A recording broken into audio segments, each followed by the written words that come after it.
and go ahead and introduce his character one more time for those of you who could not hear. So go ahead, Derek. Take it away. All right. I am Derek. I play Silver, the Silver Dragonborn Warlock.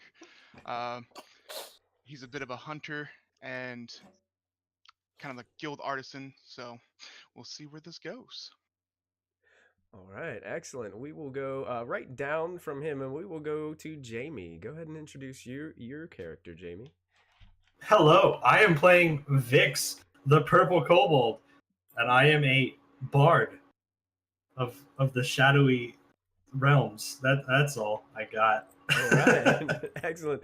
We'll go to the other top corner, and Ani, go ahead and introduce your character. So I'm playing Raz, who is a rogue, and generally enjoys sneaking and also is good at cooking. All right, need a good cook. And Dalton, go ahead and introduce your character. I am playing Franklin, the Turtle Druid, and he's a little slow, but he would like to see this adventure, knows many secrets. All right, excellent. Just to give you a little bit of background, for those of you that didn't hear the first time around, we were doing a very short session episodes, about no more than an hour and 10 minutes. So that way it's easier to catch up on during the week and easier to watch. So we will be, we're only going to be about an hour this evening, because for those of you that are going to stick around, all of us are going to be guests on Mystic Hour tonight with Christy Mysticwater. So she's going to tune in. Make sure you tune in, because she's going to kind of grill us on tonight's episode and everything. So it's going to be pretty interesting what she has planned for us. So we're going to get right into the session. Now, this group had a session 0 last week, where they got to do a little bit of adventuring and conquered a little group of mains that were kind of messing around in the this monastery temple that Franklin and a few hermits have been staying at here in the Evermoors. Raz, being a prep chef on a dredging ship that recently got stalled out due to some mysterious happenings, made her way to the monastery to run into both Silver and Vix, who've been hanging out there last couple of days, as Silver is on kind of like a hunting mission to get some, I think he was hunting some crocodile or something with some thick hides. So that brings him to the swamp of the Evermoors, and I'm going to give us some get some music going on, some swampy music. I hope Twitch chat, let me know if you can hear the ambient swamp music as it's playing. You guys had a wonderful rest here in the monastery. Raz was able to cook some delicious snake, so you guys could enjoy some dinner. But why don't we go ahead and start off with a roll? As Raz is beginning to wake up and prepare some breakfast for all of you. Raz, what do you do? Are you proficient in cooking utensils or anything like that? Or I am, yes. Yeah, go ahead and make a roll for your cooking for a breakfast. And we'll see this Starting it off right. That was a nat 1. A nat 1. Oh no.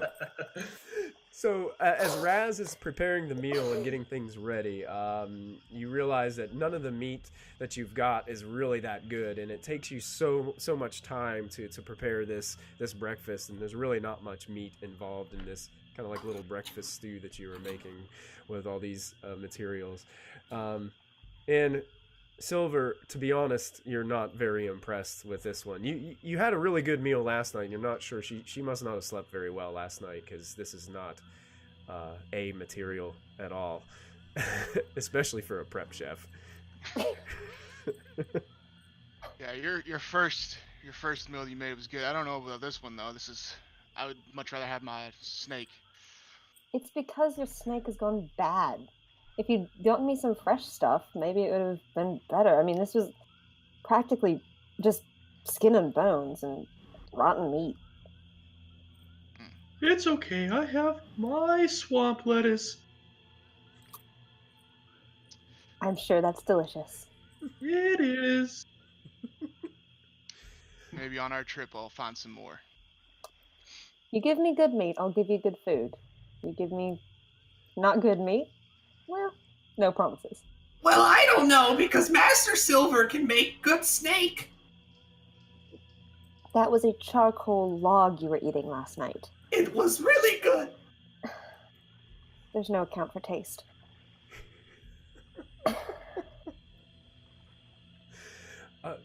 You know, you guys have been enjoying this breakfast. The night was pretty difficult. A lot of tossing and turning from that encounter that you had the night before with these hideous-looking creatures. Everyone, not only you guys slept with probably one eye open, but you also had some of the other hermits where there's a small, like, 2-story ruined tower that, Franklin, you're familiar with, that you guys go to have some...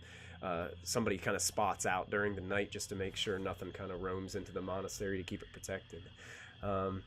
But yeah, you guys are able to get some breakfast, and I know that Raz was the one who was looking for the small startup village Woodhurst here in the Evermoors. But you also know that Silver was looking for, in particular, some crocodiles to hunt.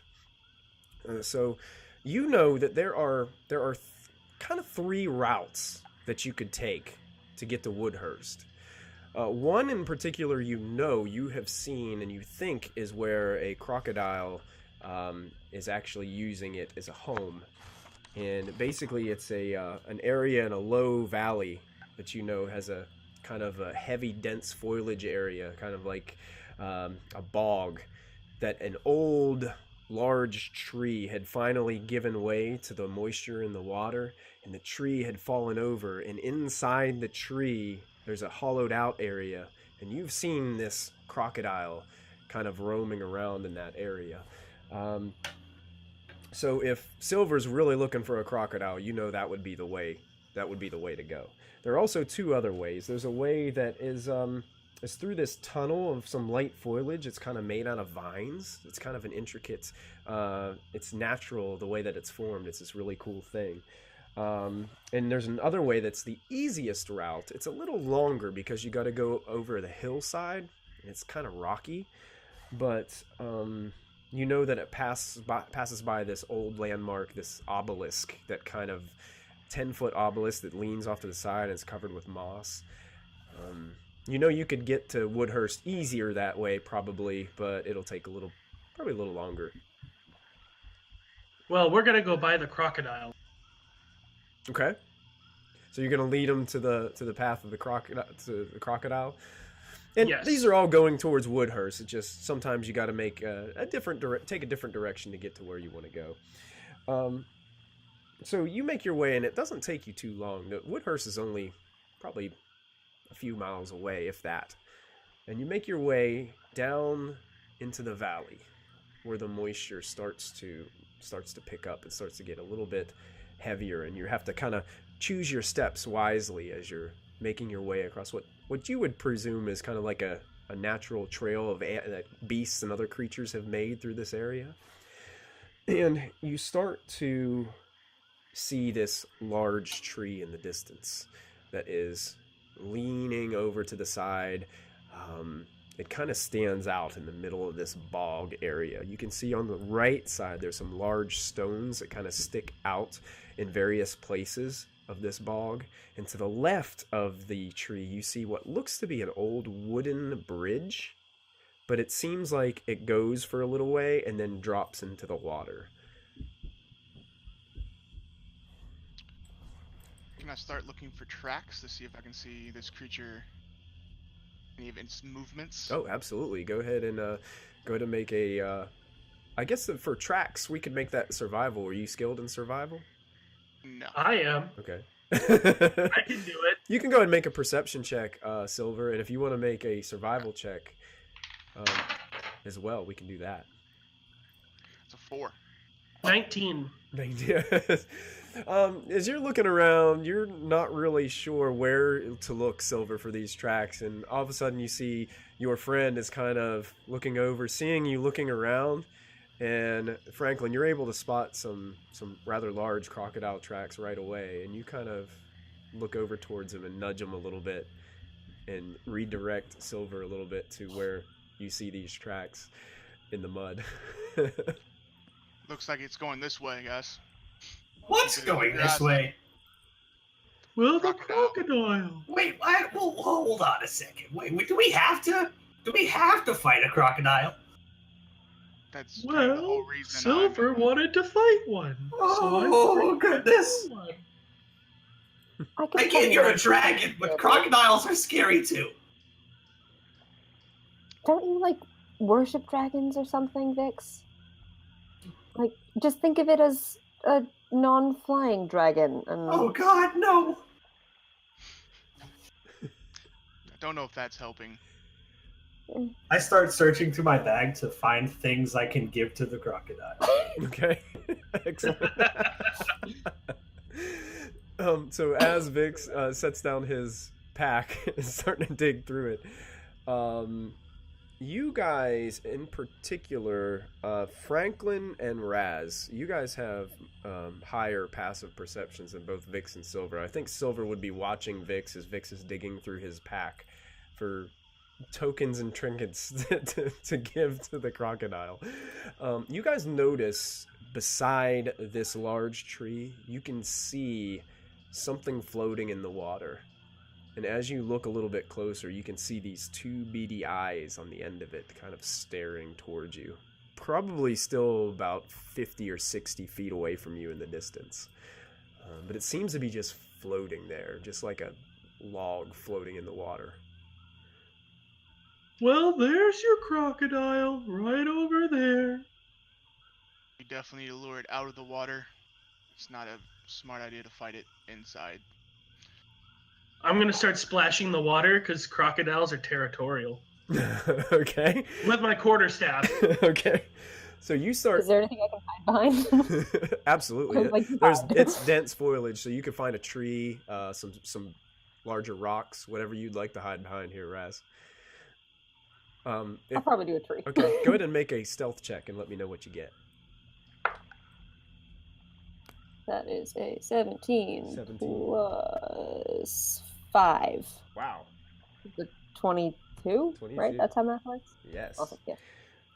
Yes, you are pretty well hidden there, Raz, as you duck behind a tree, listening to your turtle druid friend splashing water rampantly with his quarterstaff down at the bottom. You guys haven't really entered too far into the boggy area. You guys are right on the edge of it. It's about that time, Franklin, you start to notice movement to your left. And I will look to my left. and right beside where that bridge, that broken bridge was, underneath the bridge, you start to see another one of these log type things start to just float out from under and looking right towards you in the splashing water. It seems to be that there are two crocodiles here, not just one. And this one's only about 25 foot off from you right now, as it is floating slowly towards you. The other one doesn't seem to do anything. It's just sitting there. But this one's starting to float towards you slowly. Well, I'm just going to take a few steps back and be like, well, we're in luck. There's another one. Another one! And I will point it out with my staff. I currently have a small bear costume in my hands, Okay. and I have to go back into my bag and get another costume. Okay. So Vix immediately dives back into his bag. And this crocodile just seems to be floating ever so slowly towards you. It gets about 5 foot closer, as it's just seeing you right there along the edge of the bog. I'm gonna start backing up also. Okay. And pull out my scimitar. Okay. I'm just going to cast Shillelagh. Okay.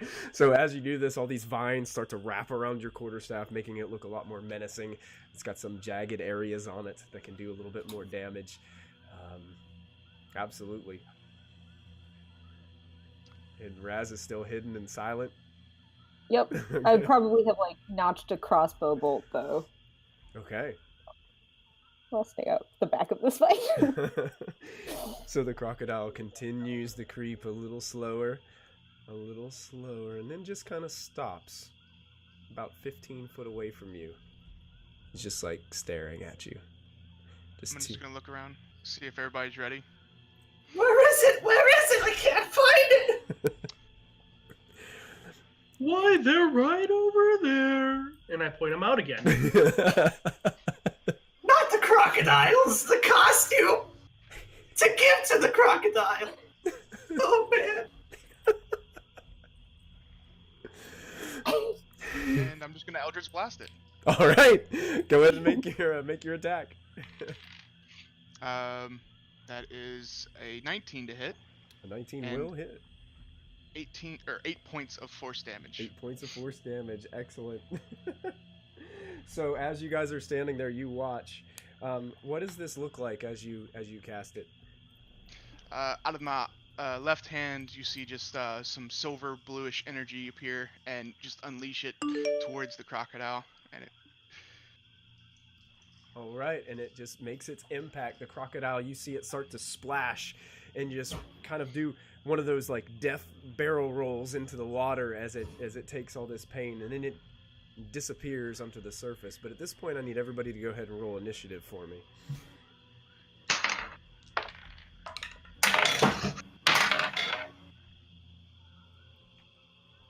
If I'm not going last, I will be very surprised. I don't know. It might be tough. All right, did anybody roll over a 20? No one. Okay. Did anyone roll over a 15? I got an 18. 18. All right. Okay, anybody over a 10? Oh no, this is not good. It's not good. Okay, anybody over a 5? I got a 7. A 7? Who said 9? 9. 9. And what did you have, Franklin? 0. Also, a friend of mine just texted me and said it's really quiet. It's really quiet? Yeah. Which is really quiet? The stream, he said. Just the stream in general? Yeah. Huh.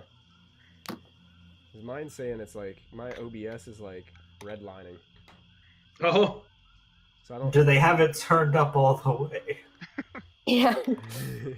Yeah. Have they tried turning it off and on again? That's step number 1, actually. Yeah, let's, I've got the volume up the whole way. I don't think I can crank it Okay. up anymore. Yeah, and Chad is saying it doesn't sound particularly quiet to them. Okay. Okay. So That must just be him then. All right. So cool. Raz, you're actually the first to go. oh, great. So you've right now you've lost visibility on the closer crocodile. That's only about 15 feet away from you, but that other one is just still kind of like floating back there, about 60 feet away from you. Okay. Well, I think I'm gonna shoot my short bow at the one that's 60 feet away. All right.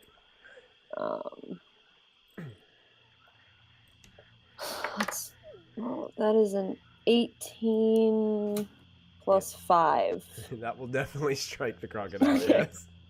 Okay, and do I get sneak attack on that? Because I'm hidden? You do, because you're hidden. Awesome. Put Love some that. battle music on. That is a 3 plus 3 is 6. And then it's a d6 is sneak attack, which is, ooh, another 6. That's 12 points. 12 points. Oh my Ouch. goodness. That's a dead crocodile. Wow. Yes, you've done a massive amount of damage. So you poke out and you just fire this thing and you watch it as it releases and goes right, and you hit it like right in the back of the neck and kind of like a sweet spot. And you nail it, and all of a sudden you watch as it just submerges under the water. And ripples kind of go out everywhere from the water. And then I'm going to hide again. You go hide again? Okay. Yep. So do you have, are you at the point where you have your bonus action to hide yet? Oh, actually, I don't. So basically what you can do I is you did can it. kind of go back there, and what I can do is I can grant you cover, but you wouldn't get the advantage you wouldn't get your sneak Yeah. attack damage unless you were like, making the stealth check to hide. Yep, no, I think that's level 2 that I get that, so. Okay, cool. So both of these things have now submerged under the water. And let me check movement here. Okay. All of a sudden, Franklin, Yes. out from about 5 foot from the shoreline, kind of where you're standing in the mud of this thing, all of a sudden that one that was hit with the Eldritch Blast starts just running up the edge of the water. It kind of swam up and is now just right in your face, and it's going to try to bite you. Okay. 19. Really? That totally just happened? My dice both rolled out of my dice box onto the floor. Nat ones. This is the way it's going tonight. And it tries to bite you, and it leaps up, and you're able to take your staff and kind of just tuck it under its jaw while it's trying to latch onto you, and you basically shut its mouth as it slams back down next to you. That's the end of its turn. Hey, thank you so much for the follow. We appreciate that. You you don't have any eyes on the other one. And Silver, it's your turn. There's one the one that you shot at is standing right next to Franklin right now.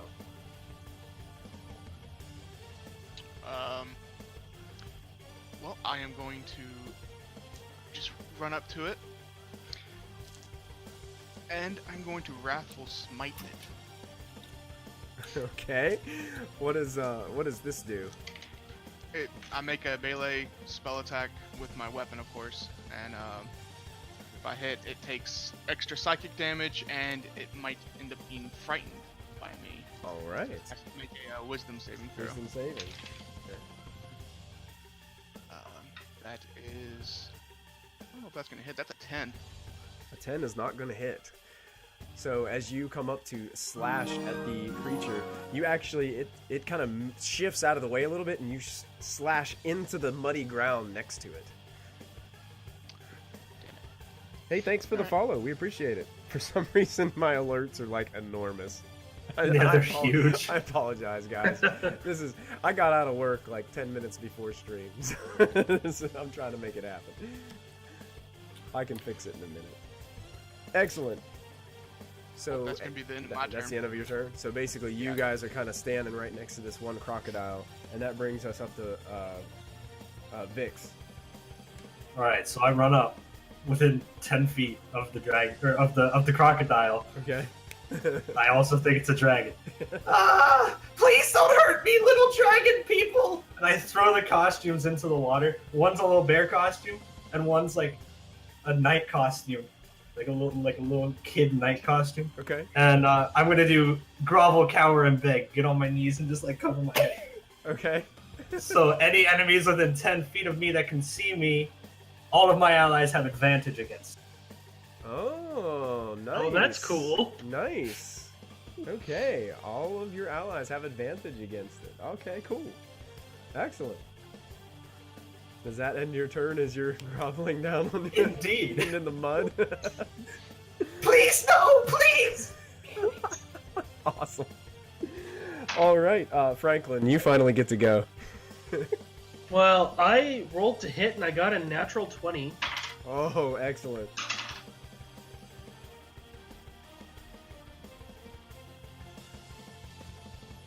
$22 damage. 22. Okay, describe to us how you take out this crocodile.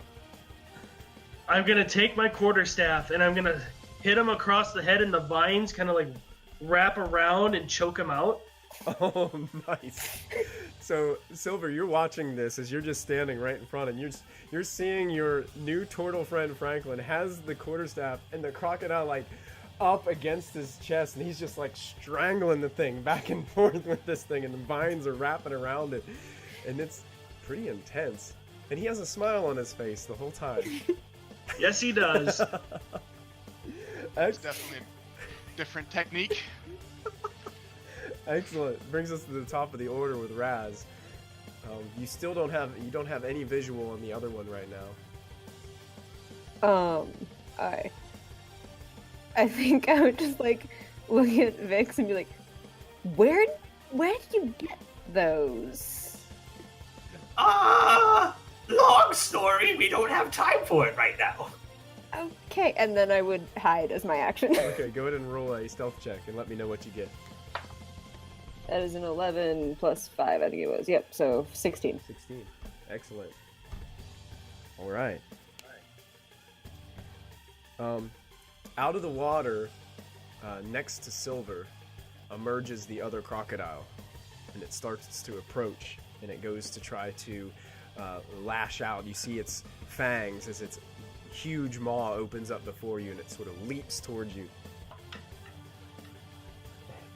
And rolls a natural 1. Thank God.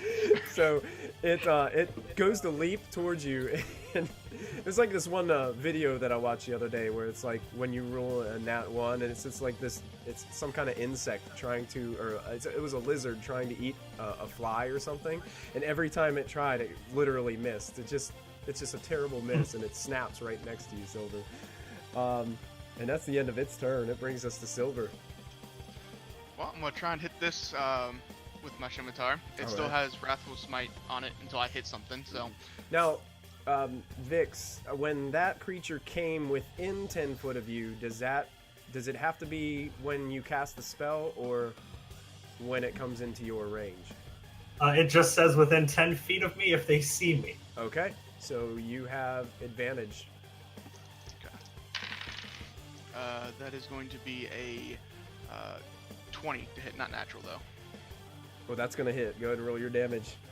And that is 2, 4, and 8 points of damage, 2 of which is psychic.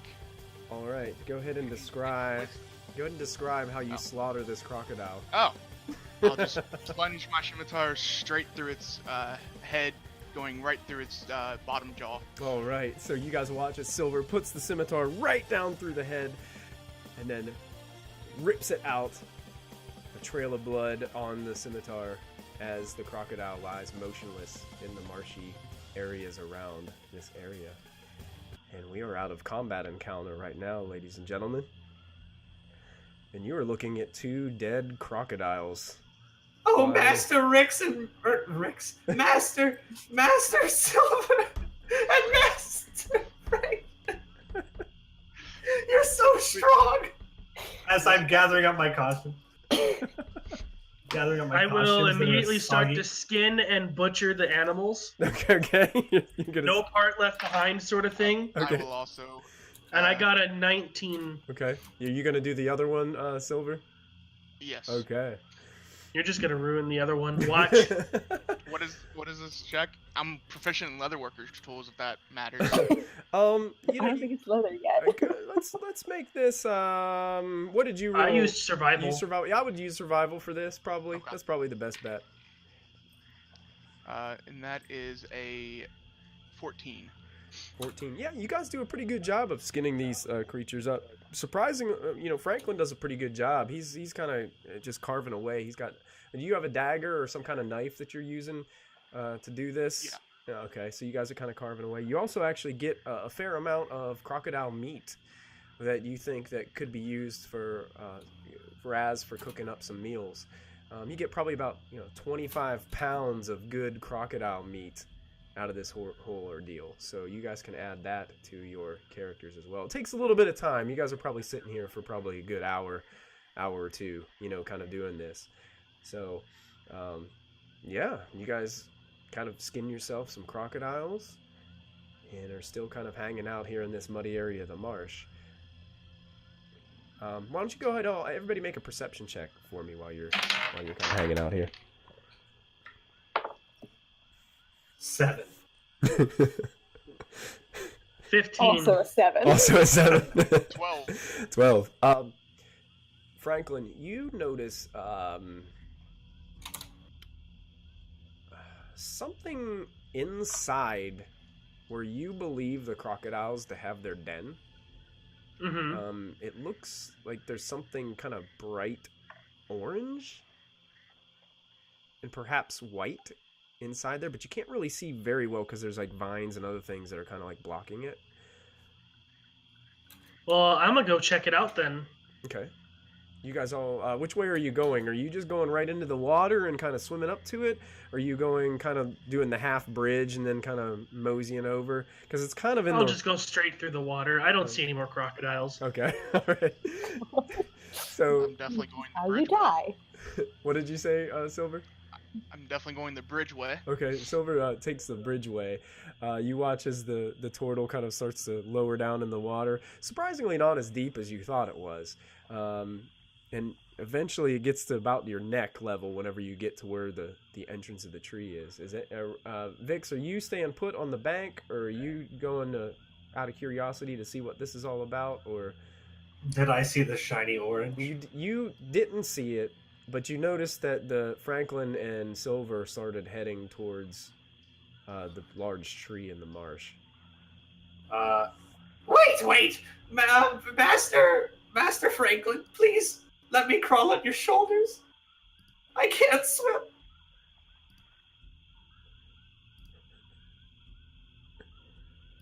Please. Did you hear him, Franklin? Oh, yeah, sure, I don't mind. I scurry onto his shoulders and start like wringing out my costumes. So actually, Franklin. Prestidigitation could do that for you. I don't have that spell. Franklin makes his way back and picks up Vix. What are you doing, Raz? Are you headed with them? Did our wonderful other party members leave their packs on the bank? No, I'm carrying mine. Carry yours. Vix, did you take your pack with you, or did you leave it on the bank? Me? Yes. Yes, Yeah. I have it. You have it. Okay. What about Franklin? I picked it up before I climbed on his Franklin, back. do you have your pack? Yes, because I have secrets in there I can't give away to people. Somehow he keeps his pack in his shell inside. That's how I imagined it. Honestly, I think Raz would stay on the bank. Stay on the bank and just kind of watch. Yeah. Watch what's going on. Yeah. Yeah. Kind of. Probably like leaning against a tree, just. Kind of sorting out, maybe cutting this crocodile meat maybe in smaller portions for cooking. Yeah, but keeping an eye on them and keeping an eye on sort of the marsh around us. Okay. As you guys come into this den, it's actually it's the inside of this tree is more or less hollowed out inside here. Seems like it just got really wet and kind of rotted over time. And as you kind of make your way in, you guys notice that there are two looks to be skeletons. Looks humanoid size skeletons. And there are these what look to be kind of uniforms. They have like this orange almost like construction worker type vest. And you see there's two what look to be dented and scratched white hard hats, and on the side and on the front there's a symbol. It looks like just a simple black tree logo, and on the side it says timber bark. New costumes! Can I have one? Please! I want it. I don't see why not. Oh, thank you so much, Master Franklin. Could I make a history check to know what this is? Sure, you can try. 21. 21. You based on your knowledge of being around in this area, timber bark is actually, you've seen these costumes before.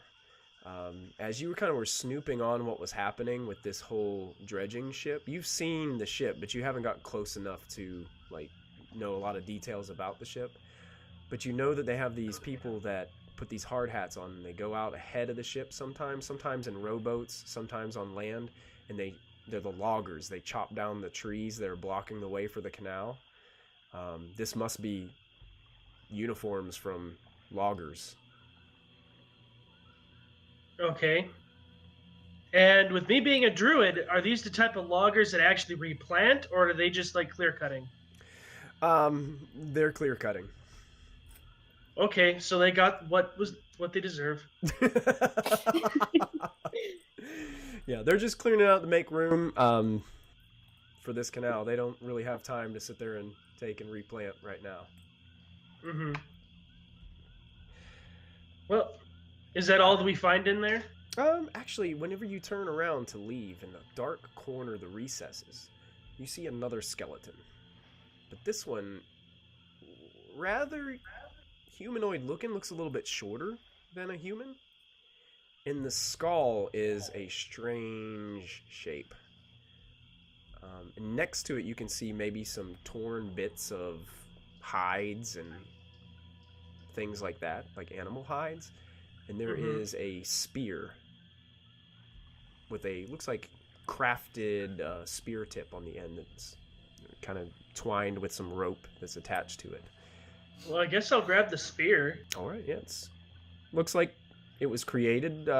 Somebody actually took that chiseled the top of the spear tip. I mean, it looks like it was something rather crudely made, but it works as a spear. Quick question: are the vests reflective? They are not. I don one. That's it. I don one like I guess it would look like a dress on me. Okay. Yeah, it'd be a little I love big. Yeah, it'll be bigger on you. Yeah. So you got this bright orange vest with this tree logo on the back of it. Yeah. Nice. You also find that there are a couple pouches. It looks like maybe what was left over or what the loggers had on them at the time. Inside the pouches, you guys see there are 17 copper pieces and 10 gold pieces. Okay, we will distribute this amongst the party at a later time. Okay. Did you say there were some hide pieces that were next to this body too? Yeah, just like really small bits. It looks like it got ripped to shreds by the crocodiles, perhaps. But a lot of the meat has been ripped off the bones of these things. The crocs definitely had these individuals, ate them up. So your orange vest has some rips in it and tears. It's still great. I cast mending on it. Okay. It's all of a sudden the stitching starts to connect, and it looks like a perfectly good orange vest. Master Franklin, your kindness knows no bounds. You're welcome. And then I'm gonna swim back. All right. Yeah, I'll make my way back too. You guys make your way back. Vic's making his way back as well. I climb back on Franklin before Okay. he leaves. Franklin just keeps you up out of the water enough so you don't get wet. Your vest is kind of longer though, so it kind of drips into the end a little bit. It gets the bottom of the vest wet. That's all right. I've been through worse. And you guys make your way back up to the shore where Raz is kind of finishing up, portioning out some of this crocodile meat that you guys just got.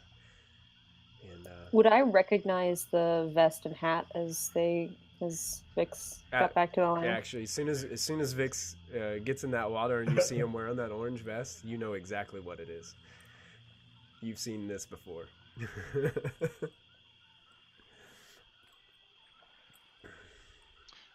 Well, we got my mission done. I guess we're heading to town.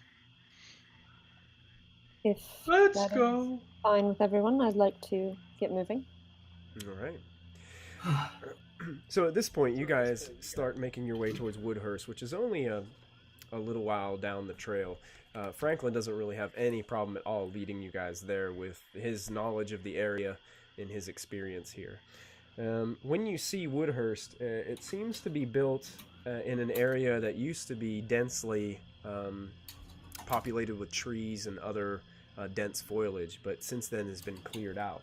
And you can see that a lot of the village it's built in the valley part, so it's built in the middle of a cold bog area.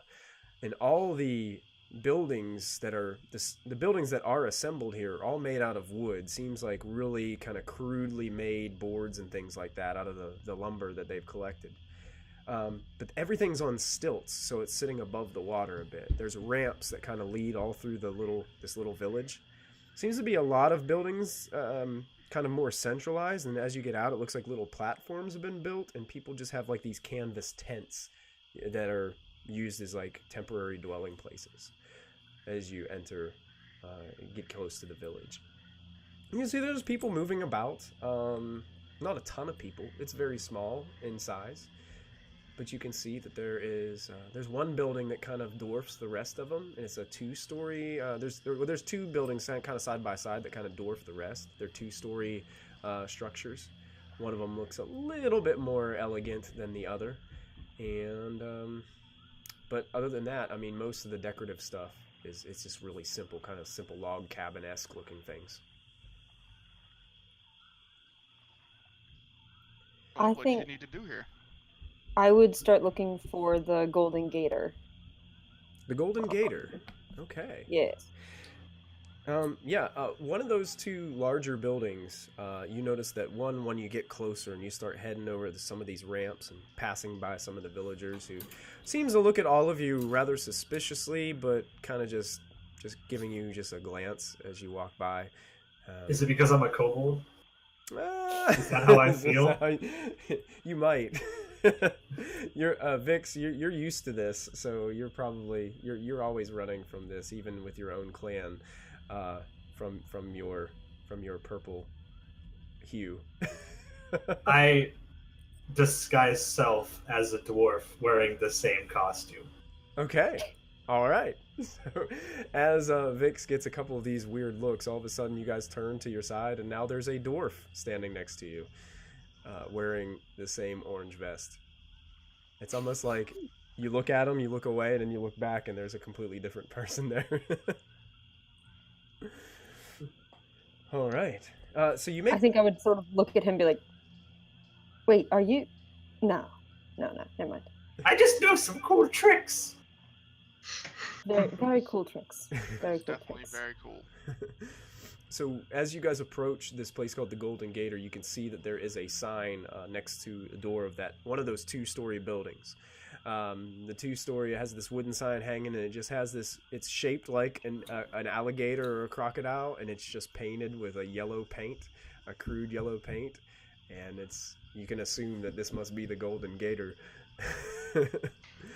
Then, upon walking inside, you see there are actually several patrons here, sitting all about, mostly human. You do see a couple of elves, half-elves, a few dwarves,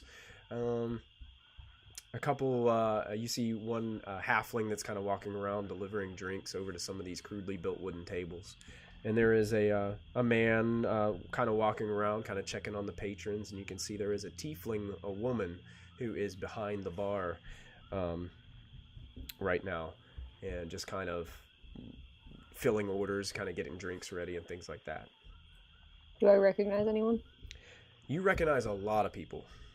Awesome. A lot of these people in this establishment were crew members aboard the Lockjaw. Some of them were loggers, some of them were on the crew, and just quit, gave up, didn't want anything to do with it anymore. So they came here to start up this little temporary dwelling place so they could get back home eventually.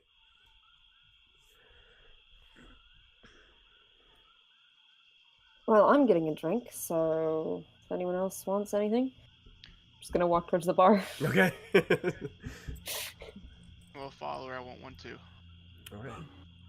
I know you have one. Franklin has never had alcohol before, so he's gonna order a milk. Okay. I'm not sure how readily available milk would be in this environment, but I'm sure they could probably find something. He'll order something that isn't alcoholic. Okay. So you guys approach, and this bartender is kind of looking towards you, and she's like, she just as she takes your orders, she keeps really to herself. She seems to be focused on what she's doing. She has a really dark kind of purple complexion with yellow eyes, dark tiefling horns that kind of emerge from the front of her forehead. And next to her, sitting close, and she just passed him another drink, is what looks to be this just drunk human guy with a huge beard. He's just like sitting there, and he looks like he's sweating, and he's kind of looking over towards all of you. And, what are you doing? What is that? And points to Franklin. Hello, I am Edgar Firebottom. Do I know this guy? You've seen him a couple of times on the ship a long time ago, but he was one of the first to kind of abandon and quit this whole thing. Do I know his name? His name is Barks. Okay. I think I would. Hey, Barks. I see the marsh is treating you about as well here as you let it treat you on the ship. Man, there was some crazy stuff going on that ship. You knew it. You were there. You saw it. Everyone knew it. You just let it get to you a bit quicker than everyone else. Well, you know, I wasn't gonna stand for it. That captain didn't know what he was doing. I came here. I feel so much better now. Looks like you've been in the bottle since you got here. Well, I can't fit in it. But, what? Wait. Is that... Are you standing next to a giant turtle? Yes, I'm yes. a turtle. Yes, that's Franklin. He was kind enough to get me through the marsh. Oh, well, hi there, I Frank. wave at him. You wave at him? Okay. Yeah. He just looks at you awkwardly as you're waving at him. I've never seen one of those before. I still can't believe I'm seeing it now. He's like, Knowing your luck, you'll see about 3 of them next time you take a drink. So well, hey, wouldn't worry too much about it. let's give it a try, huh? Starts chugging a little bit. Thinks down his beard, so. If only I could cast mirror image. I can't. It would drop my disguise self. Oh, God. He watches as the bartender kind of hands over a glass of milk to to Franklin.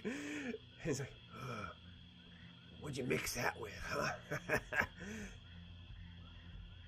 I don't understand what you're talking about. Man, it's okay. Not many people do. He starts drinking again. You know, what do you even... Did you decide to quit too, huh? Got tired of serving everybody meals on that ship, huh? Because of craziness. Well, there just wasn't very many people to cook for, so we didn't need as many cooks, and they said they were going to start docking pay, so I decided to up and fend for myself. Oh, you see? That's the kind of stuff I'm talking about. When they start saying they're docking pay, I'm out of there. You were out of there long before that. Oh, yeah, well, I knew it was coming. Trust me. Of course you did. His breath reeks of alcohol. Like, he's like the worst smelling guy you've smelled in a long time. What he's having? I've smelled gator dung that smells better than this guy. Wait, what did he say? I think we should maybe move down to the other end of the bar. Hey, you know what I heard? You want to know what I heard? What's that? I heard the captain was going crazy. I heard this. I can't even talk. Oh my gosh! I need another sip. Okay, I think I'm ready now. I heard that the captain was getting so angry that he was saying he was going to start that dredging ship back up no matter how little the crew was. He knows that he can't get that crew going. Let's crew that ship with that little amount of people left. Bartender, I need another.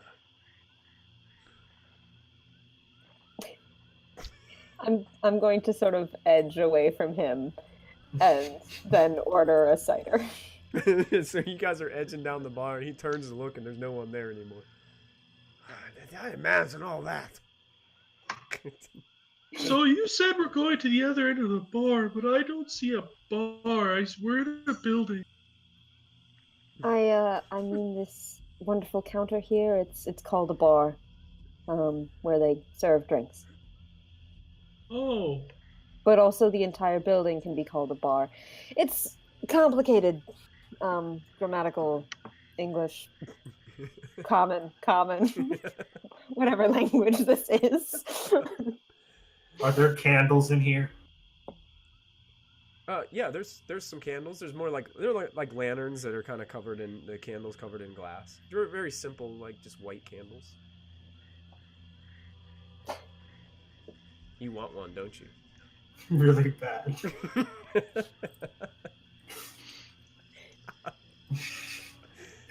I'm gonna try to steal a candle. Okay, make a sleight of hand check. Can I just cause a distraction by knocking a drink off of a table or something, and then mage hand a candle? Absolutely. Make a sleight of hand check with advantage. Okay. As all of a sudden you guys watch as Vix is moving slowly towards you guys, he reaches out and elbows one of these drinks off of the table. It crashes and shatters onto the floor, and everybody starts to look. And I got a number for sure. Okay, you got a number for sure. I pick up the pieces and cast mending. 19. 19. Yes, you were able to get one of the candles like popped out of this glass lantern that's sitting on the center of one of the tables. And as the people just kind of like watch this turtle character going over, and he's picking up all these glass pieces and he's setting them in his hand to get ready to repair them, they're just watching, and then they turn around. Oh, craziness. They turn around and it's so dark all of a sudden. As their light is missing from their table. Vix, you should be more careful. I wanted a candle. You now have a full glass mended back together, Franklin, in your hand. Mhm. I just Bartender. I hold my hand out, and then the candle is given to me. Okay, yes, it's right in your hand. It's still lit. I just blow it out and like put it in my backpack really fast. Okay. There's smoke coming from Vix's backpack.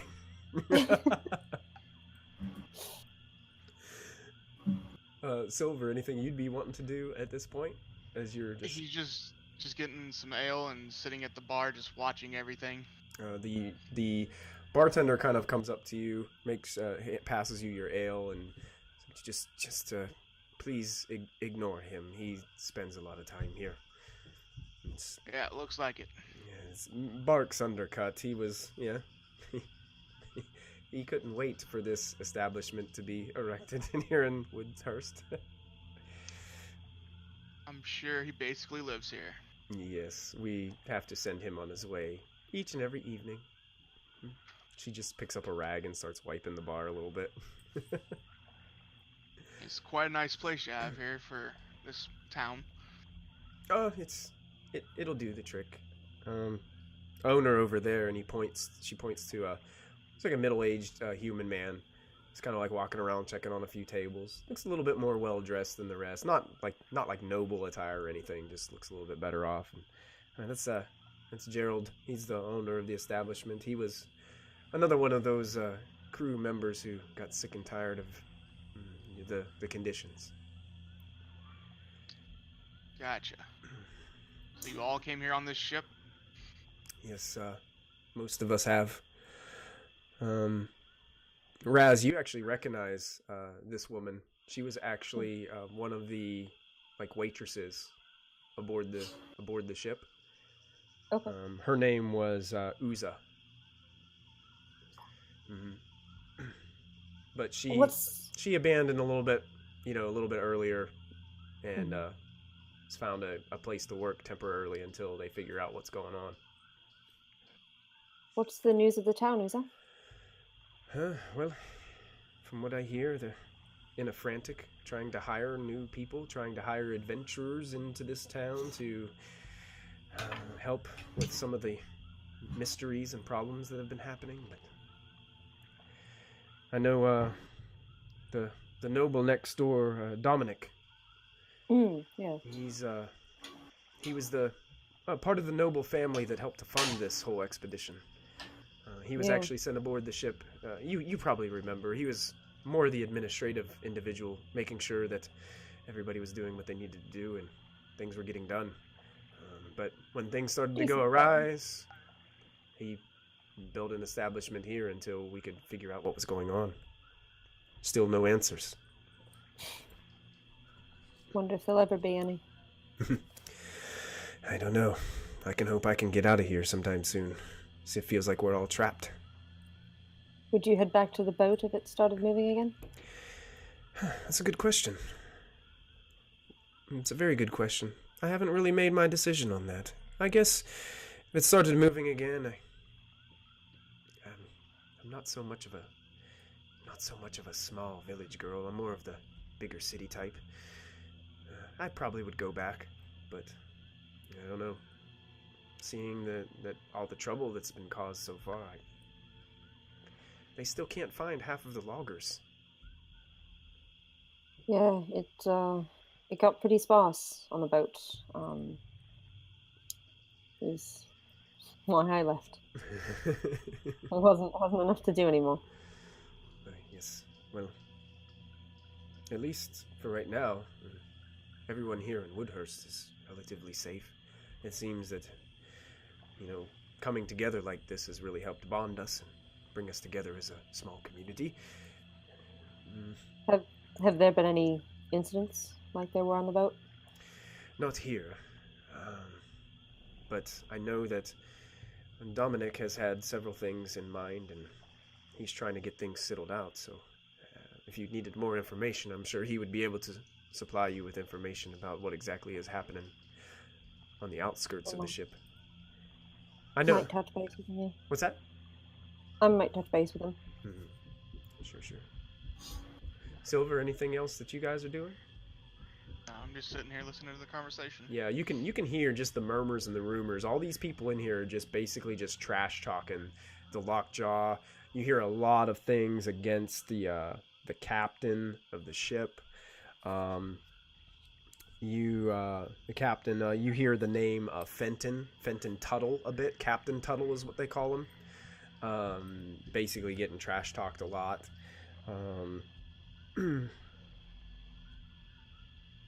And really you're just hearing a lot of that. You do notice that there is an interesting figure in the corner, kind of sitting alone. He's kind of whittling some things. It looks like a gnome, possibly a forest gnome sitting in the corner.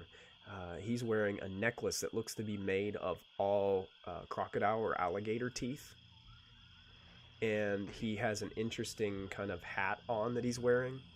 And he just has this interesting garb about him, and he kind of just peers off to you guys, kind of looking towards you, and you see him start to approach Silver, and he pulls out a stool and kind of sits next to Silver up on the stool. He's looking at him, "Hi, mate. How you doing? I like the necklace." Oh, yeah? You like it?" Yeah. "It's a pretty good one. It is. I made it myself." That's awesome. "So, look like a pretty strong fella." I get by. "My name's Constrictor Griff." And he holds out his hand. I shake it. Silver, nice to meet you. Nice to meet you. So, he looks down at your sheathed, you have your scimitar like sheathed by your side? Yeah. Yeah. "I think you might come in handy." What do you mean? "Well, you see, down the street there, I have a young lady who's trying to start up a little business, mate. And, she's using some of the animals from the nearby marshlands to create some different concoctions and mixtures of some sorts. You look like the type that might be able to help us, mate." Yeah, I might be able to. How much you pay? Well, that's a good question. It's a very good question. Let me look, mate. He kind of looks down and he's like looking at all this stuff. He pulls out this satchel and he kind of sets it onto the bar and he starts pulling out all these weird items. It looks like all natural things like bones of some sorts and things like that. He's like, "Mate, I thought I had that slip of paper that she had given me right here. I'm looking through it." He unfolds this little like sliver of parchment that has some things written on it. Well, you see, there's these really big frogs out there. Frogs? Yeah, they're big frogs with these big glowing blue eyes, mate. Yeah. How big are these frogs we talking? About as big as you, maybe bigger. Those are some big frogs. The big frogs. Well, she's using these eyes. She's harvesting these eyes, mate, and she can use these eyes to help to cure poison from people.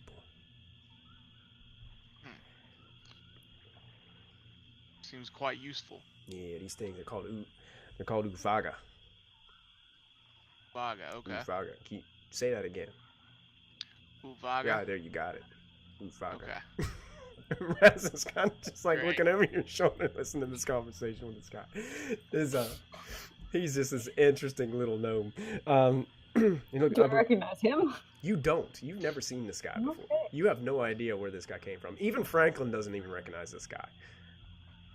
Franklin doesn't recognize very many people. He looks over and sees the dwarf kind of nearby. Is he with you, mate? Yes, he is. She over there. She's with you. As of right now, I think so. I'm not sure how long she's staying. Yeah. Well, maybe you can all help. You know, there's these other things they're called vine vipers. You remember those? Okay. You ever come across a vine viper, mate? Have I? No, you haven't. No. Well, these vine vipers, mate. They're these big old snakes. Big old snakes. Very poisonous snakes. Well, we found out that you can take that poison and you can use it against people. Right. Yeah. So we're harvesting some of that poison too. Yeah. But don't. I mean, that's. He's kind of looking around suspiciously to see if anybody else is like listening to this conversation. I'm definitely listening to this conversation. This definitely does sound interesting. I can talk with everybody and see if we're wanting to help you out here. Oh yeah, the paper. I almost forgot, mate. Oh, the Ufaga. Yeah. 2 of those eyes. Let's get you Okay. about 25 gold pieces. It's pretty nice. And then a vine viper. If you can get about 4 of those actually, we'd probably do like 10 gold pieces per vine viper. If you could bring those in there, mate. Okay. And how big are those? They're not as big as the frogs, but they can be really dangerous, mate, if you get too close. Now, do you want the whole bodies or you just want the special parts? Oh yeah, bring the whole thing. Okay. You see, I got some use for some snake skins, mate. He looked down and he's wearing a pair of snakeskin boots. I see that. He also is like, you know, out there in the forest, you can get these little frogs, lot smaller than those big old Ufaga. These are called dendros. Dendros. Yeah, they got these markings on them. Some are blue, some are bright yellow, but their skin is extremely poisonous. If you could get a whole batch of those, mate. How much is a whole batch? A whole batch, we talk about maybe like 15 or 20 of those. Get you about 20 to 25 gold pieces, depending on the condition and size of those little dendros. Okay. We can use these not only to make poison ourselves, but we can use them to do antitoxin as well.